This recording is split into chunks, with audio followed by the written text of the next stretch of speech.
Hello नमस्कार, मैं doctor Rajneesh Kumar आप सभी का एक बार फिर से हार्दिक स्वागत करता हूं।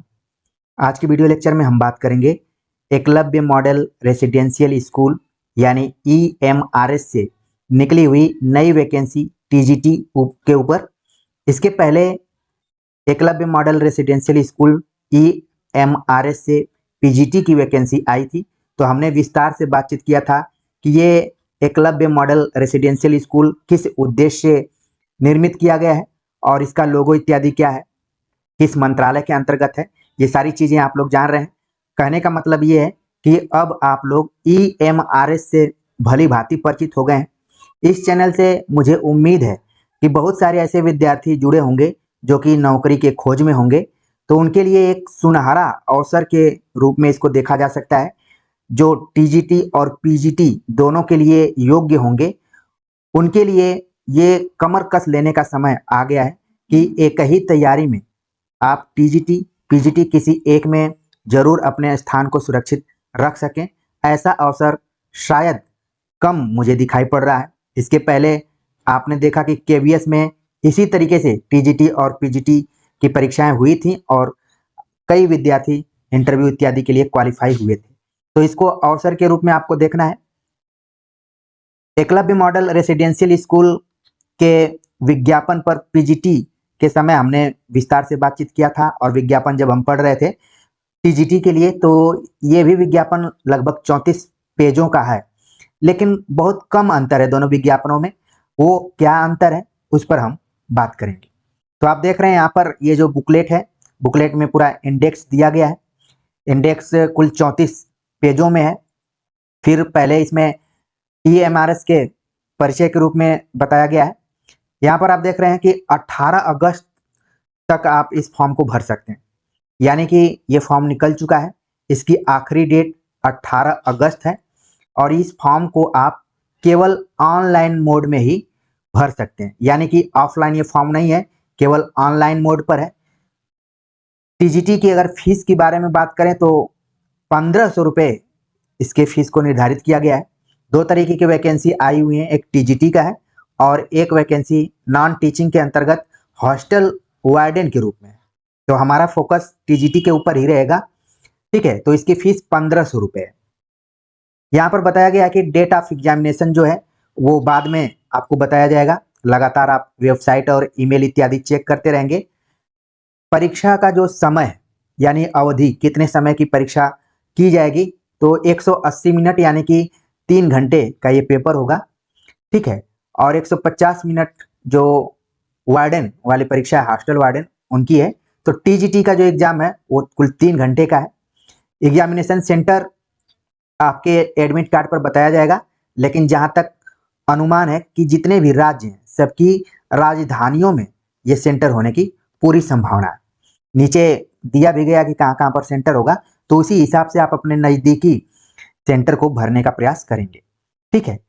इसके बाद यहाँ पर बता ही दिया गया कि ऑनलाइन मोड में होगा। एक बार यहाँ फिर से बताया गया है कि जो SC ST PWD कैटेगरी के कैंडिडेट होंगे उनकी कोई फीस नहीं है। इसी तरीके से हमने जब PGT पर चर्चा की थी तो वहां पर भी कोई फीस नहीं थी, और TGT में भी आप देख रहे हैं कि किसी भी तरीके की फीस SC ST और PWD के कैटेगरी के विद्यार्थियों के लिए या कैंडिडेट्स के लिए फीस निर्धारित नहीं की गई है। तो ये अपना जो भी है EMRS की पॉलिसी है, ठीक है। लेकिन अगर जो जनरल कैटेगरीज में है, OBC में है, उनको 1500 रुपये देने पड़ेंगे। आपको ध्यान में रखना है कि फॉर्म भरते समय अपना नाम, एड्रेस, कैटेगरी, ठीक है, educational qualification, date of birth, choice of exam city बहुत ही आराम से आपको भरना है, ठीक है। इसमें कोई जल्दीबाजी में आपको नहीं भरना है। ये 5वां नंबर जो दिया गया है काफ़ी इंपॉर्टेंट है। आराम से आपको ऑनलाइन फॉर्म भरते समय ध्यान रखना है। इसके बाद बहुत सारे इसमें पॉइंट्स दिए गए हैं, सब PGT के तरह ही हैं, बहुत कुछ इसमें अंतर नहीं है, ठीक है। अब हम बात करेंगे कि सीट्स कितनी निकली हुई हैं। तो यहाँ पर आप देख रहे हैं कि TGT में कुल 5660 पोस्ट निकले हुए हैं, मतलब कि इसको अच्छी खासी वैकेंसी के रूप में देखा जा सकता है। हॉस्टल वार्डन मेल 335 और हॉस्टल वार्डन फीमेल यानी कि मेल फीमेल कैटेगरी में बांटकर यहाँ पर 335 और 334 पोस्ट निकाले गए हैं। टीजीटी के अगर हम विषयों की बात करें तो कुल 5 विषयों में ये फॉर्म निकले हुए हैं, Hindi, English, math, social studies and science. तो इन 5 विषयों में टीजीटी के पेपर होंगे, यानी कि 5 विषयों के लिए। नीचे भी कुछ विषय हैं जिस पर कि हम अभी बात करेंगे। सबसे पहले हिंदी के बारे में बात करते हैं। कुल 606 पोस्ट निकले हुए हैं। ये अंक देखिए काफी इंपॉर्टेंट देखने में लग रहा है कि 606 606 पोस्ट निकले हुए हैं। जनरल कैटेगरी में 248, ईडब्ल्यूएस में 60, ओबीसी नॉन क्रीमिलियर में 163, एससी में 90 सीटें हैं, एसटी में 45, ओएच वीआईएचआई और अदर्स में 6 सीट निकली हुई है।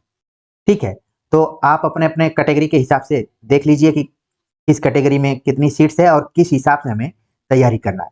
उसी तरीके से अन्य विषयों का भी दिया गया है, तो उस विषय से संबंधित विद्यार्थी देख सकते हैं। लेकिन हिंदी वाले विद्यार्थी जरूर अपने जो भी परीक्षाओं की तैयारी कर रहे हैं, नोटबुक तैयार कर रहे हैं, किसी कोने में इसको नोट करके रख लें। बाकी आप लोगों के पास ये विज्ञापन होगा ही, लेकिन सीट अगर दिमाग में रहती है तो हमारी जो तैयारी की रफ्तार होती है उसी हिसाब से आगे बढ़ती रहती है। तो आपको देख लेना है कि किस कैटेगरी में कितनी सीट है और आपकी जो सुरक्षित सीट है वो कहाँ तक आप जा सकते हैं। जनरल में क्वालिफाइड करेंगे कि अपने कैटेगरी में रह जाएंगे, या फिर अपने तैयारी के हिसाब से आप अपने मनोबल को जरूर बढ़ाते रहिए। नीचे आप देख रहे हैं कि थर्ड लैंग्वेज को ध्यान में रखते हुए भी सीट्स निकाली गई हैं। थर्ड लैंग्वेज में बंगाली, गुजराती, कन्नड़ा, मलयालम, मणिपुरी, मराठी, ओडिया, तेलुगु, उर्दू, मिजो। अब हम लोगों की जानी पहचानी जो भाषा है संस्कृत, तो संस्कृत से जिन्होंने ग्रेजुएशन किया होगा वो भी देख सकते हैं कि 358 सीट निकली हुई है संस्कृत में।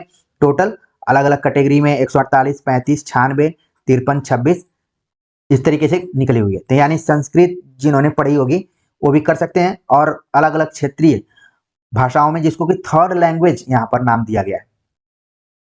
यहाँ पर आप देख रहे हैं। इसके बाद कुछ अन्य विषय हैं जिसमें कि म्यूजिक, आर्ट्स, पेट यानी फिजिकल एजुकेशन टीचर जो होते हैं मेल फीमेल, उनके लिए भी है। लाइब्रेरियन के लिए भी यहाँ पर पोस्ट निकले हुए हैं। ठीक है ना, तो काफी अच्छी खासी इस वैकेंसी को देखा जा सकता है। अच्छे खासे इसमें नंबर्स हैं सीट्स के अगर देखा जाए तो। नॉन टीचिंग पोस्ट में वार्डन की मैंने बात की 335, 334। तो इस पर हम विस्तार से क्या बात करें, टीजीटी के बारे में ही हमारा यहाँ पर फोकस है। एक चीज ध्यान में रखना है, डॉक्यूमेंट तैयार करते समय हमें क्या ध्यान में रखना है कि इंडियन सिटीजन होना चाहिए, वही अप्लाई कर सकता है। तो जाहिर सी बात है हम लोग हैं। इसके बाद जो डॉक्यूमेंट्स हैं वो एकदम परफेक्ट आपके होने चाहिए। जो कट ऑफ डेट है यानी कि लास्ट डेट है 18 अगस्त 2023 तक के आपके सारे डॉक्यूमेंट होने चाहिए। जैसे पीजीटी का जब फॉर्म निकला हुआ था तो बहुत सारे विद्यार्थी कह रहे थे कि उनका अभी एमए का रिजल्ट नहीं आया है, बीएड का रिजल्ट नहीं आया है। तो हर हालत में आपके पास 18 अगस्त तक पूरी डिग्री सर्टिफिकेट इत्यादि होने चाहिए, तभी आप एलिजिबल माने जाएंगे। जो भी रिजर्वेशन पॉलिसी के माध्यम से लाभ उठा रहे हैं उनको गवर्नमेंट ऑफ इंडिया, भारत सरकार का ही सर्टिफिकेट लगाना है। जैसे आप देखेंगे कि ओबीसी की कैटेगरी में उत्तर प्रदेश से हैं अगर आप, तो उत्तर प्रदेश सरकार द्वारा भी सर्टिफिकेट बनते हैं, लेकिन आपका सर्टिफिकेट जो होना चाहिए भारत सरकार द्वारा निर्गत होना चाहिए। उस पर सर्टिफिकेट पर लिखा भी रहता है। तो जब भी आप अपना ओबीसी का सर्टिफिकेट बनवाने जाएं या फिर SC/ST का, तो भारत सरकार वाला ही आप बनवाने का प्रयास करें। इसके बाद यहाँ पर बहुत सारे पॉइंट्स दिए गए हैं जो कि पीजीटी से ही मिलते जुलते हैं, बहुत ज़्यादा अंतर नहीं है। ठीक है, जैसा कि बताया गया कि जो पोस्ट निकले हुए हैं 5 विषयों में हमने बताया, तो उसका जो पे है यानी कि जो सैलरी, उसको दूसरे शब्द में हम बोल सकते हैं सैलरी का लेवल आप देखिए। अगर आप टीजीटीज में English, Hindi, mathematics, science, social science या थर्ड लैंग्वेज में फॉर्म भर रहे हैं तो आपकी सैलरी जो होगी लेवल 7 के अंतर्गत होगी, यानी 44,900 से लेकर 1,42,400 तक जा सकती है। ये मैक्सिमम है और यहाँ से शुरुआत मानी जाएगी। इसी तरीके से आप देख रहे हैं कि अगर टीजीटी मिसलेनियस पोस्ट से अगर आप कर रहे हैं, जैसे म्यूजिक हो गया, आर्ट्स हो गया, फिजिकल एजुकेशन टीचर के रूप में हो गए, तो ये लेवल 6 में है। यानी कि जो हिंदी, अगर आप हिंदी से भर रहे हैं तो इसका लेवल थोड़ा एक ज्यादा है ना, 7वां लेवल है यहाँ पर। ये सब सैलरी के लेवल बनाए गए हैं, जैसे असिस्टेंट प्रोफेसर का जो लेवल होता है वो लेवल 10 से शुरू होता है, ठीक है ना, तो अच्छा खासा है। लेकिन यहाँ पर टीजीटी अगर आप हैं तो 7वें लेवल से आपकी शुरुआत है, और जहाँ कुछ नहीं वहां अगर कुछ मिल भी रहा है तो उसको हमें सहर्ष स्वीकार करना चाहिए। तो इसी हिसाब से आप देख रहे हैं सैलरी भी ठीक है, मेरे हिसाब से तो ठीक ही है। अब आपके दिमाग में आ रहा होगा कि क्या ये एग्जामिनेशन कैसे होगा, तो सेम टू सेम आप देख रहे हैं कि पीजीटी की तरह ही ये भी एग्जाम होगा। मोड ऑफ एग्जामिनेशन होगा कि OMR बेस आधारित होगा, ठीक है, और इसमें आपको MCQ आधारित क्वेश्चन पूछे जाएंगे, जिसके कि नीचे पैटर्न को बताया गया है, ठीक है। तो पैटर्न अगर टीजीटी के दृष्टिकोण से देखें, यहाँ पर टीजीटी के दृष्टिकोण से तो एग्जाम ऑब्जेक्टिव टाइप का होगा, क्योंकि जब हम पीजीटी पर बात कर रहे थे तो सिलेबस अगर आप देखेंगे तो उसमें पढ़ने पर कई जगह लगता है कि ये सब्जेक्टिव एग्जाम भी होगा, लेकिन अब क्योंकि टीजीटी का भी आ गया है तो लगभग सारे एग्जाम इसमें जो भी होंगे वो ऑब्जेक्टिव लेवल पर ही होंगे, ठीक है। तो आपको MCQ आधारित ही प्रैक्टिस करके जाना पड़ेगा। ऑब्जेक्टिव टाइप के 120 मार्क्स के क्वेश्चन रहेंगे, जिनका सिलेबस आगे दिया गया है, मतलब पैटर्न। इसमें 30 मार्क्स के लैंग्वेज कॉम्पिटेंसी टेस्ट होंगे, जिसको कि हम भाषा दक्षता भी कह सकते हैं, ठीक है। तो इसका टेस्ट होगा 30 मार्क्स का और 120, यानी टोटल आप देख रहे हैं कि 150 नंबर के आपके एग्जाम होंगे, और इसको 3 घंटे में बांटा गया है।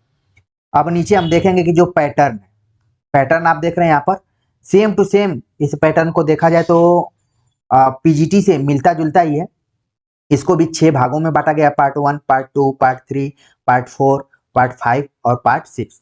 इसको थोड़ा सा ध्यान से समझने की जरूरत है, ठीक है।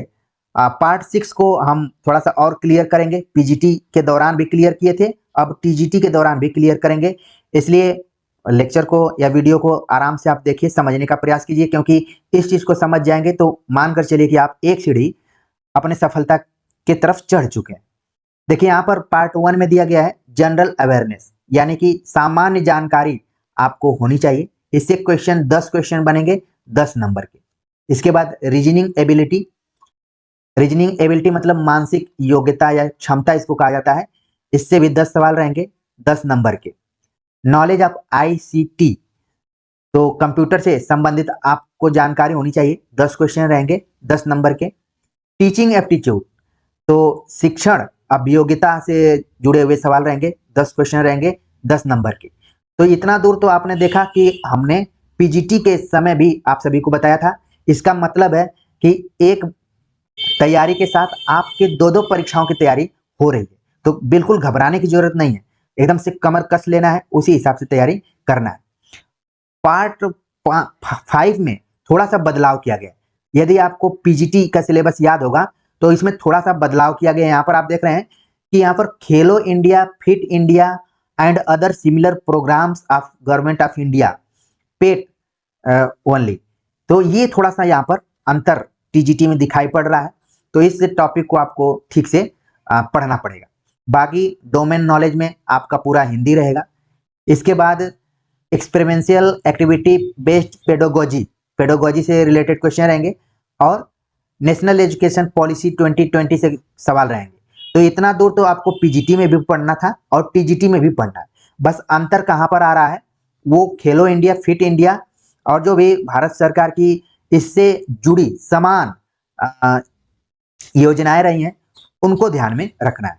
अच्छा, यहाँ पर देखिए क्वेश्चन का विभाजन भी किया गया कि टोटल पार्ट 5 से 80 सवाल रहेंगे, उसमें से 65 सवाल आपके डोमेन सब्जेक्ट से रहेंगे, जबकि पीजीटी में आपने देखा कि 70 सवाल के आसपास में थे, लेकिन यहाँ पर सवालों की संख्या कुछ कम की गई है, यानी 5 सवाल कम है। 10 क्वेश्चन आपके रहेंगे एक्सपेरिएंशियल एक्टिविटी बेस्ड पेडोगोजी और नेशनल एजुकेशन पॉलिसी और खेलो इंडिया, 15 क्वेश्चन रहेंगे टोटल, ठीक है। इन तीनों से बी, सी और डी से टोटल 15 सवाल रहेंगे।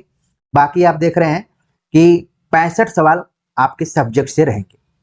और इधर बताया गया कि जो टेस्ट होगा 3 घंटे का होगा, without any time limit for each part, मतलब कि किसी भी पार्ट के लिए कोई टाइमिंग नहीं है कि इतना मिनट में इसको आपको सॉल्व करना है, 3 घंटे में आप जिस भी पार्ट को करना चाहें आराम से कर सकते हैं, यह आपके ऊपर निर्भर है। तो ऊपर आपने देखा कि 1 से 5 तक जो भी पैटर्न है, 1 से 5 तक, उससे 120 सवाल आएंगे, ठीक है, 120 नंबर के।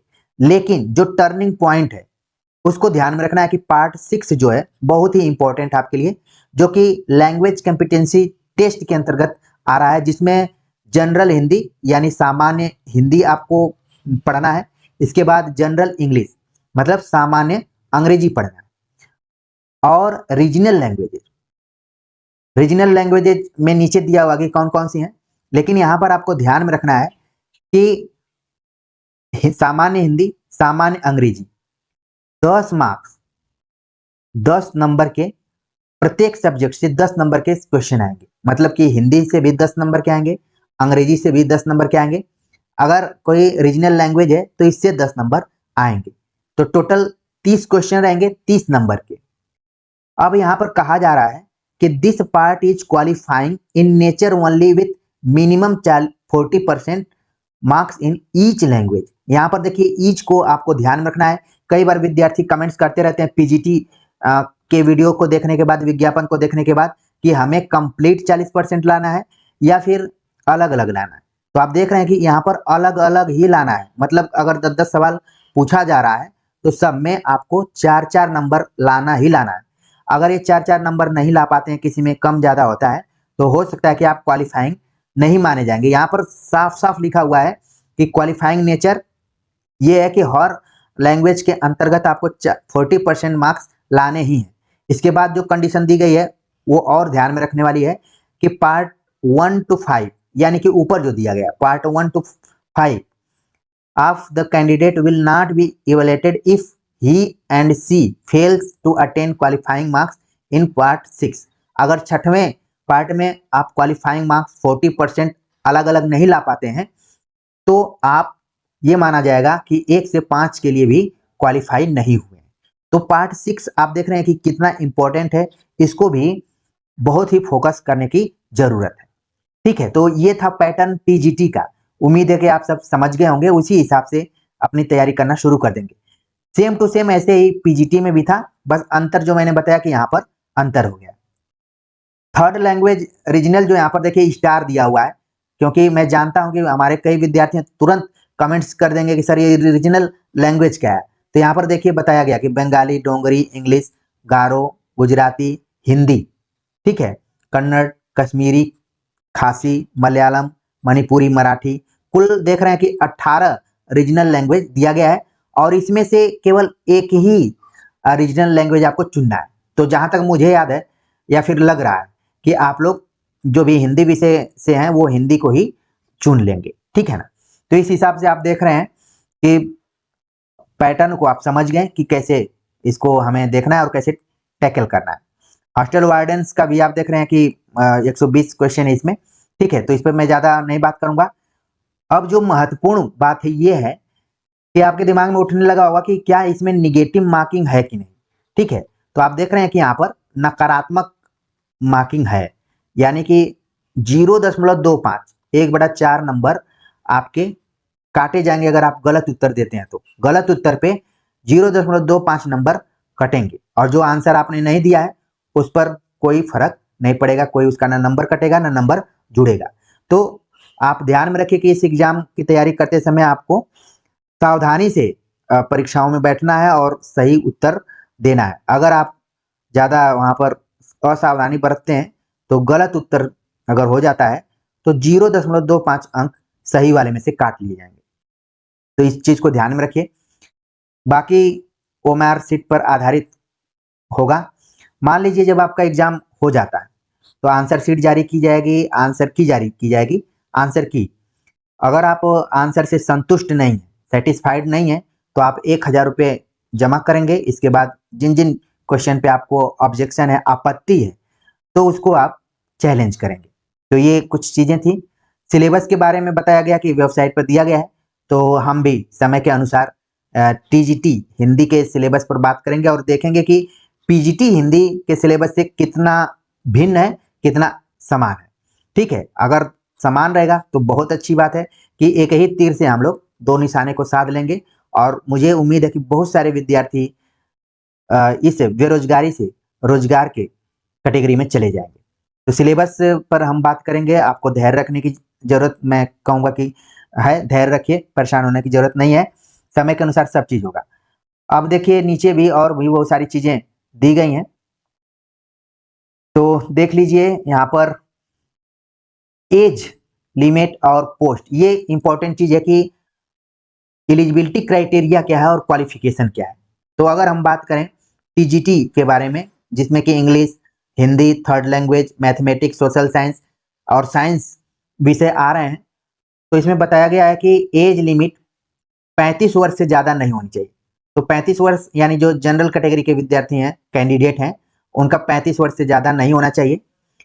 और कहा गया इसेंशियल क्वालिफिकेशन में कि 4 years integrated degree course of regional college of education of NCERT or other NCT recognized institution in concern subject से आपने किया हो, या यहाँ पर देखिए आर लिखा हुआ है यानी अथवा bachelor honours degree in the concern subject, जिस सब्जेक्ट में आप फॉर्म भरना चाहते हैं उसमें आप स्नातक किए हुए हों, ठीक है, और स्नातक किए हों लेकिन जिस विषय में भर रहे हो कम से कम आप 3 साल तक उस विषय को पढ़े रहें।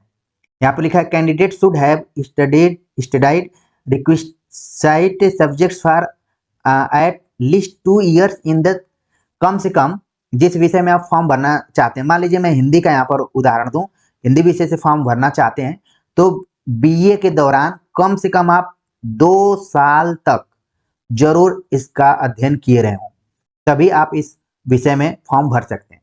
मतलब कि 3 साल का बीए होता है तो एटलीस्ट 2 साल तक आप उसमें पढ़े ही रहें, क्योंकि कई बार हम देखने में आता है कि जब हम ऑनर्स डिग्री करते हैं तो 3 साल तक पढ़ते हैं, पूरा तीनों साल पढ़ते हैं, लेकिन कुछ जगहों पे प्रोग्राम डिग्री होती है, जैसे मैं पूर्वांचल की बात करूं, पूर्वांचल वीर बहादुर सिंह पूर्वांचल विश्वविद्यालय, या फिर दिल्ली यूनिवर्सिटी में भी कई कॉलेजों में, या फिर 2 तरीके का चलता है, ऑनर्स और प्रोग्राम चलता है।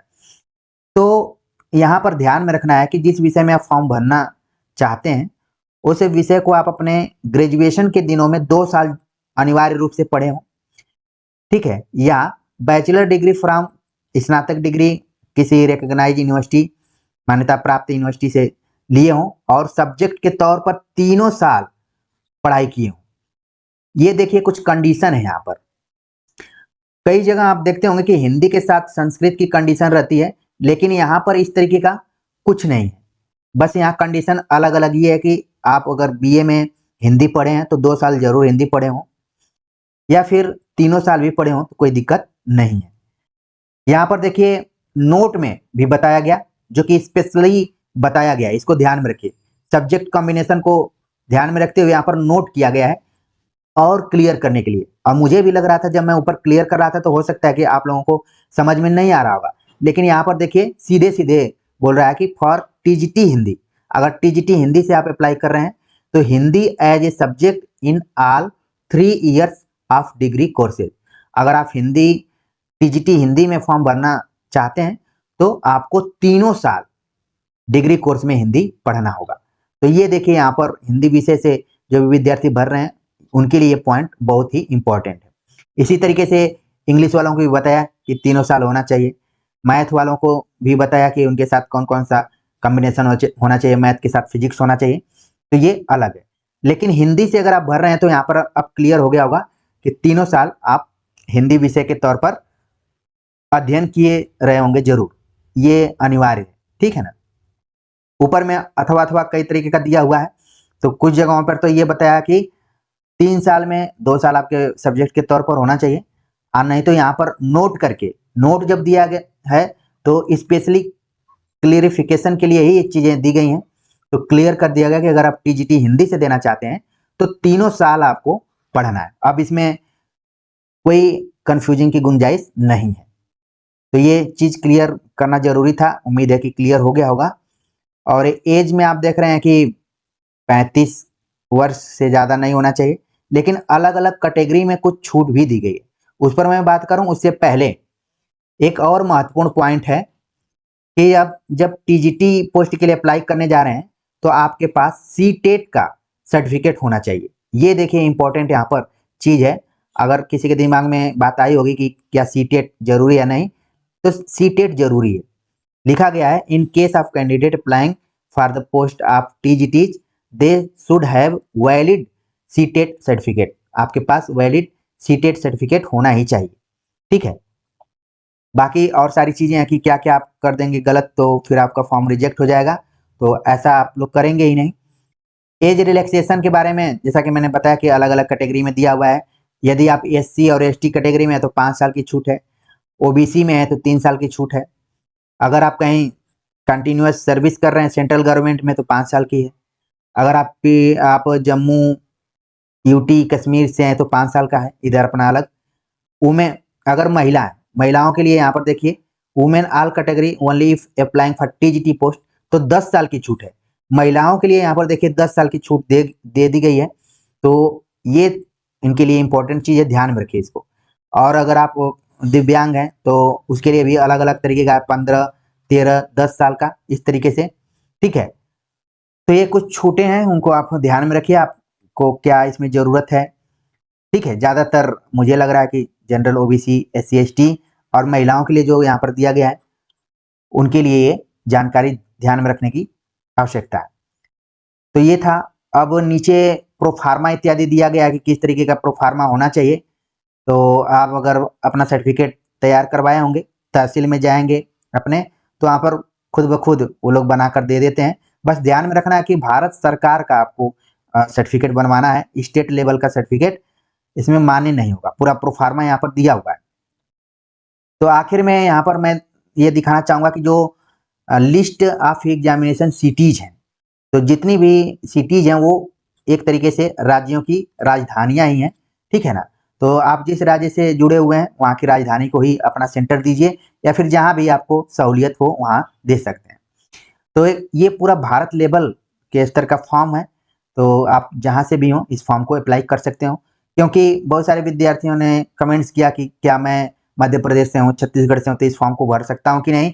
तो ऐसी कोई बाध्यता नहीं है, आप भारत के कहीं से भी हैं इस फॉर्म को भर सकते हैं, क्योंकि ये केंद्रीय वैकेंसी है, ठीक है ना, स्टेट लेवल की वैकेंसी नहीं है। ये भारत सरकार और जो भी आदिवासी मंत्रालय है वहाँ से ये फॉर्म निकला हुआ है। पीजीटी के दौरान मैंने आप सभी को बताया भी था, तो उसी हिसाब से आप इस फॉर्म को अप्लाई कीजिए। और मेरे ख्याल से ये बहुत ही सुनहरा अवसर आप लोगों के लिए है कि यही कहा जा सकता है कि जब भगवान देता है तो छप्पड़ फाड़ कर देता है। तो वैकेंसी आ रही हैं तो बहुत भारी संख्या में भी आ रही हैं, और हो सकता है कि आपके दिमाग में कुछ इधर उधर कन्फ्यूजन टाइप का भी होने लगे कि मैं किस परीक्षा की तैयारी करूं किसकी नहीं। तो आप फॉर्म तो पहले लगातार भरते रहिए, और जो परीक्षा की तैयारी है वो लगभग एक ही सिलेबस के मिलती जुलती है, बहुत थोड़ा बहुत उसमें अंतर है। उस अंतर को समझकर आप अपनी तैयारी करते रहिए, निश्चित तौर पर सफलता मिल जाएगी। तो उम्मीद है कि मैं सारी बातों को समझाने में सफल रहा हूँ। कमेंट्स कर आप लोग जरूर बताइएगा, और इस चैनल के बारे में भी आप लोग अपने अपने दोस्तों को बताते रहिए। मिलते हैं एक नए टॉपिक के साथ, तब तक के लिए नमस्कार।